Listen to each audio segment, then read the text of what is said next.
wa bihi nasta'inu ala umuri dunya waddin.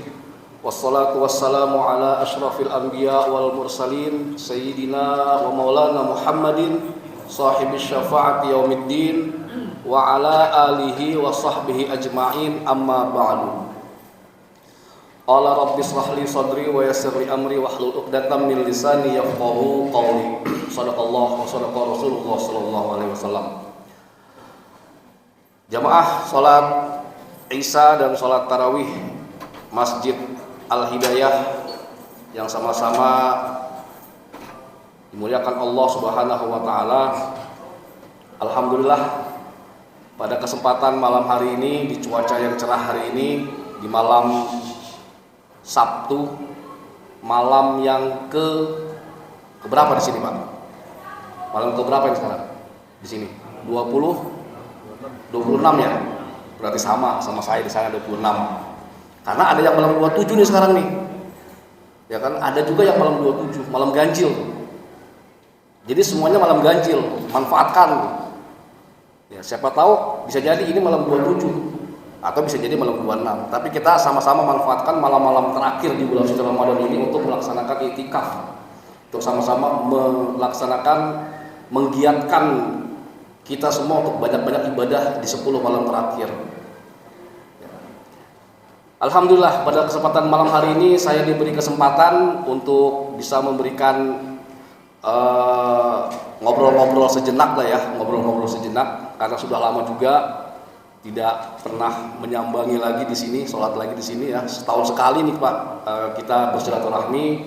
Namun sebelum kita memulai, lebih baik ada baiknya sama-sama kita mengirimkan doa, mengirimkan surat Al-Fatihah untuk para sesepuh kita ya. Rasanya di sini almarhum orang-orang tua kita yang begitu besar jasanya untuk lingkungan kita. Bapak Kiai Haji Dr. Handes Mahfud Ma'mun almarhum, Bapak Haji Entong Sarbini almarhum, Bapak Haji Muhammad Sohai almarhum, Bapak Haji Hamdani Manaf almarhum, Bapak Haji Sarmada almarhum, Bapak Haji Muhammad Ali Sarmahul almarhum, Bapak Haji Suhandi almarhum, dan mungkin yang banyak lagi yang tidak bisa disebutkan namanya. Mudah-mudahan Allah ampuni segala dosa-dosanya, Allah lapangkan kuburnya, Allah tempatkan di tempat yang terbaik di sisinya, Allah jadikan kuburnya sebagai rawdatun min riyadil jannah. Al-Fatihah. A'udzubillahi minasyaitonir rajim. Bismillahirrahmanirrahim. Alhamdulillahirabbil alamin, arrahmanirrahim, maliki yaumiddin. Iyyaka na'budu wa iyyaka nasta'in. Ihdinas siratal mustaqim. Shiratal ladzina an'amta 'alaihim ghairil maghdubi 'alaihim waladdallin. Baik, Bapak sekalian, puji syukur ya kita pada kehadiran Allah Subhanahu wa taala, karena salah satu daripada hikmah diturunkannya adanya bulan Ramadan ini, walitukmilul iddata walitukabbirullaha 'ala ma hadakum wa la'allakum tashkurun, bahwa adanya bulan Ramadan ini salah satunya adalah hikmahnya agar kita menjadi orang-orang yang bersyukur. Kita menjadi orang-orang yang bersyukur. Kenapa kita harus bersyukur? Pertama, kita bersyukur bahwa kita dilahirkan sebagai manusia. Itu harus patut disyukuri. Bagaimana jadinya kalau kita dilahirkan sebagai bukan manusia, dilahirkan sebagai ayam? Jangankan lahir sebagai ayam, jangan-jangan begitu menetas jadi telur keburu digoreng, akhirnya nggak jadi lahir. Bersyukur kita karena kita dilahirkan sebagai manusia. Atau dilahirkan sebagai tikus yang dikejar-kejar petani, yang dikejar-kejar orang, yang dikejar-kejar hewan-hewan lain yang kita jijik melihatnya. Ya, kita bersyukur kita dilahirkan sebagai manusia, bukan sebagai hewan, bukan sebagai tumbuh-tumbuhan, bukan sebagai makhluk halus. Coba bayangkan kalau kita dilahirkan sebagai genderuwo, kita dilahirkan sebagai kuntilanak gitu. Masya Allah, kita dilahirkan sebagai bangsa jin. Alhamdulillah kita dilahirkan sebagai manusia, makhluk yang paling sempurna. Makhluk yang paling sempurna. Malaikat paling sempurna? Tidak. Malaikat bukan makhluk yang paling sempurna, karena malaikat tidak mempunyai hawa nafsu. Malaikat hanya mempunyai akal. sehingga apapun yang diperintahkan Allah pasti patuh. Tidak ada naluri, tidak ada keinginan. Berbeda dengan kita, manusia memiliki akal dan hawa nafsu, sehingga kita punya keinginan. Keinginan ini bisa condong keinginan untuk berbuat baik maupun keinginan untuk berbuat buruk. Nah, ini yang harus ditekan, direm oleh akal kita, oleh hati kita. Jadi yang pertama, kita bersyukur karena kita diciptakan sebagai manusia. Yang kedua, kita juga harus bersyukur karena kita diciptakan sebagai manusia akhir zaman. Sebagai manusia akhir zaman. Manusia yang dekat-dekat lagi mau kiamat nih. Kiamat sebentar lagi kan kalau kata orang prediksinya. Bersyukur, kenapa kita bersyukur sebagai manusia yang diciptakan di akhir zaman?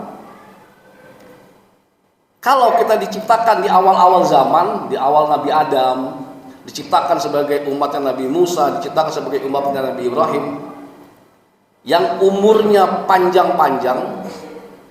Umat Nabi Adam itu umurnya 1000 tahun, ya ratusan tahun. Umat Nabi Nuh 950 tahun, nabinya sendiri. Umurnya panjang-panjang sampai ratusan tahun.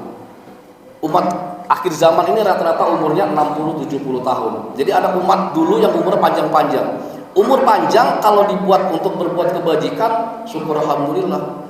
Tapi kenyataannya nabi-nabi dulu ya sebelum Nabi Muhammad, rata-rata umatnya yang mengikuti berapa sih? Lebih banyak umatnya yang tidak mengikuti ajarannya daripada yang mengikuti. Artinya lebih banyak umatnya yang maksiat daripada yang banyak beribadah.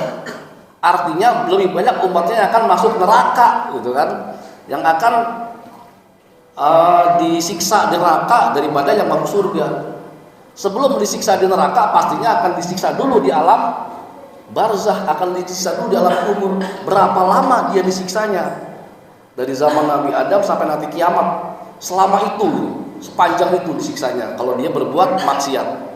Kita di umat akhir zaman, andaikan kita berbuat maksiat, meninggalnya disiksa di alam kubur tidak sepanjang mereka. Dekat lagi kiamat. Itu satu keberuntungan buat kita juga. Dari samping itu, kita juga patut bersyukur karena kita diciptakan di akhir zaman dan menjadi umat Nabi Muhammad SAW. Ini nikmat terbesar yang kita patut syukuri, bahwa kita diciptakan sebagai umat Nabi Muhammad. Kenapa kita bersyukur sebagai umat Nabi Muhammad? Oh, banyak Pak. Banyak sekali rasa syukur kita karena kita diciptakan sebagai umat Nabi Muhammad. Yang pertama, kita dijamin akan mendapatkan syafaat oleh baginda Nabi Muhammad SAW. Nabi-nabi lain tidak punya hak veto itu, tidak punya hak untuk memberikan syafaat. Hanya Nabi Muhammad yang diberi hak oleh Allah untuk memberikan syafaat kepada umatnya, kepada kita nanti. Jadi kita ada jaminan tuh dapat syafaat gitu. Bukan berarti dengan dijamin dapat syafaat berarti kita masuk surga, tidak. Tetap kita harus watazawwadu fa inna khairaz zadi taqwa, tetap harus mempunyai bekal takwa. Ya, harus tetap mempunyai bekal takwa untuk menghadapi hari akhir. Syafaat dari baginda Nabi Muhammad SAW itu akan diberikan nanti di akhirat sesuai dengan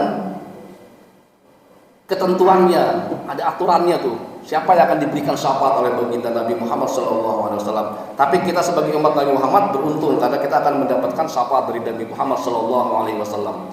Di saat umat-umat Nabi lain mencari tempat berteduh, mencari minum, mencari panas di panasnya padang mahsyar, umat Nabi Muhammad disediakan telaga Al-Kautsar. Umat Nabi Muhammad disediakan telaga Al-Kautsar, silahkan sekali minum kamu tidak akan haus selamanya. Sedangkan umat-umat lain ingin mencari seperti itu, ingin mencari Nabi Muhammad. Bahkan nabi-nabi lain ingin menjadi umatnya Nabi Muhammad. Itu keistimewaan umat Nabi Muhammad SAW. Berikutnya, umat Nabi Muhammad kita ini beruntung karena kita mendapatkan tambahan bonus jika kita mendapatkan malam Lailatul Qadar yang hanya ada di bulan suci Ramadan. Dan sebagian besar ulama mengatakan bahwa itu ada di 10 malam terakhir di bulan Ramadan, terutama di malam-malam ganjil, malam 21, 23, 25, 27, 29. Kenapa kita bersyukur bahwa kita akan mendapat dipersiapkan malam Lailatul Qadar, dan kita hendaknya mencari malam Lailatul Qadar itu karena malam Lailatul Qadar itu adalah malam yang lebih baik daripada 1000 bulan atau 83 tahun. 83 tahun 3 bulan. Artinya kalau kita mendapatkan malam Lailatul Qadar, maka sama saja kita beribadah selama 83 tahun. Umur kita paling 60 tahun, 70 tahun, sama dijamin oleh di sebuah hadis Nabi bahwa rata-rata umat Nabi Muhammad umur pun 60-70 tahun. Kalau bisa sampai 80-90 itu bonus itu.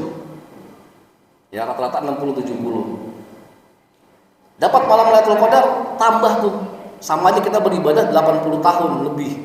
Kalau setiap malam bulan Ramadan, setiap tahun di bulan Ramadan kita mendapatkan malam Lailatul Qadar, anggaplah 20 tahun kita mendapatkan malam Lailatul Qadar, 20 kali 80 tahun, 1600 tahun umur, seumpama umurnya umat-umat Nabi zaman dulu itu. Nah, itu salah satu keuntungan, salah satu kita bersyukur kenapa kita diciptakan sebagai manusia di akhir zaman dan sebagai umat Nabi Muhammad sallallahu alaihi wasallam. Ini patut kita syukuri. Bapak Ibu hadirin sekalian yang berbahagia, Allah Subhanahu wa taala berfirman di dalam Al-Qur'an, ya, di dalam surat Al-Qadar, "Inna anzalnahu fi lailatul qadr wa ma adraka ma lailatul qadr," dan selanjutnya. Bahwa sesungguhnya Al-Qur'an diturunkan pada malam kemuliaan. Apakah itu malam kemuliaan? Yaitu malam kemuliaan itu adalah malam yang lebih baik daripada 1000 bulan. Jadi kita sudah jelas ayat Al-Qur'annya, surat Al-Qur'annya jelas ada bahwa ada malam Lailatul Qadar, dan sudah diterangkan di dalam kitab-kitab apapun bahwa malam Lailatul Qadar ada di bulan suci Ramadan, dan yang terbanyak itu ada di akhir bulan Ramadan. Saat ini ada di akhir-akhir bulan Ramadan. Maka itu perbanyaklah kita sama-sama beriktikaf, perbanyak ibadah, kencangkan ikat pinggang, kencangkan sarung kita supaya kita benar-benar bisa beribadah total di bulan suci Ramadan, terutama di akhir-akhir bulan ini, di mana-mana masjid-masjid udah mulai ramai mengadakan iktikaf. Insya Allah di sini tetap konsisten mengadakan iktikaf ya Pak ya. Ya, walaupun mungkin hanya di malam-malam ganjil misalkan. Al-Hawi contohnya. Ini kalau udah malam-malam akhir seperti ini penuh ini. Nggak bisa jalan itu, jalanan padat itu di Al-Hawi itu. Yang paling gampang. Jadi mal-mal penuh akhir bulan Ramadan, masjid-masjid makin sepi tuh, tarawehnya makin maju ke depan. Nah, ini ada apa ini? Ini fenomena ya dari dulu ya. Padahal di Masjidil Haram, di Masjidil Aqsa, di Masjid Nabawi menjelang akhir Ramadan itu makin ramai itu masjid-masjid, berbondong-bondong orang untuk iktikaf. Tapi kok di kita malah makin surut, malah makin kosong. Lebih mementingkan mudik daripada iktikaf gitu, daripada beribadah. Penting mudik, penting, tapi jangan sampai lalai. Pada saat kita mudik, manfaatkanlah waktu sebaik-baiknya mudik. Di perjalanan kita perbanyak istighfar, mohon ampun. Siapa tahu dalam perjalanan mudiknya ketemu malam Lailatul Qadar. Ya, jadi manfaatkanlah sebaik-baiknya malam-malam di akhir bulan suci Ramadan ini. Saya pribadi hanya mengingatkan kita semua diharapkan memaksimalkan akhir bulan Ramadan ini untuk sama-sama kita gapai malam Lailatul Qadar. Insya Allah masih ada malam 27, malam 29 yang ganjil ya. Sekarang malam 26, masih ada malam 27 dan malam 29. Dua malam ini harus kita manfaatkan benar-benar untuk kita banyak-banyak beribadah, untuk banyak-banyak kita iktikaf. Mudah-mudahan kita semua mendapatkan malam Lailatul Qadar. Demikian kiranya yang bisa saya sampaikan. Kurang lebihnya mohon maaf. Yang benar datangnya semata-mata dari Allah, yang salah karena kekhilafan dari saya pribadi. Terima kasih. Wabillahi taufiq wal hidayah. Wassalamualaikum warahmatullahi wabarakatuh.